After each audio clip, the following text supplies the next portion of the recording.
as whooping cough. The two pathogens that cause pertussis are Bordetella pertussis and Bordetella parapertussis. Over my shoulder, nothing's making sense at all.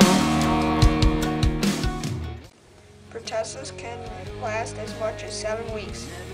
During the first 1 to 2 weeks, children could experience tiredness and feverish. They can also develop a short, dry cough towards the evening hours. During the next few weeks, the children will develop a cough spasm that can extend for many minutes. During the cough spasm, they will take in sudden rapid breaths that can cause a wheeze.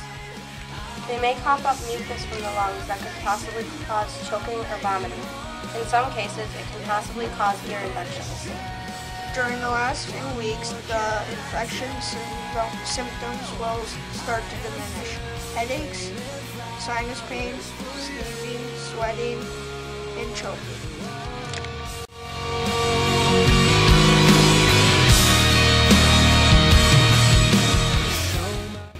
Fortunately, there are treatments for this disease.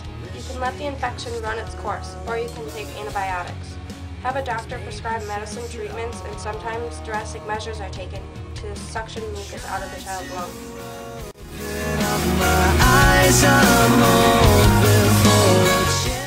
To help prevent this disease, children and adults in the U.S. can get pertussis vaccinations. Children can also get booster shots.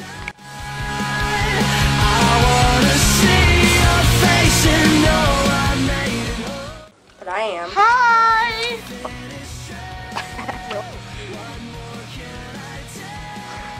What? Risk factors that made this disease? Any risk factors that made this disease more likely to be? Really? Robbie. What do you want? Hey.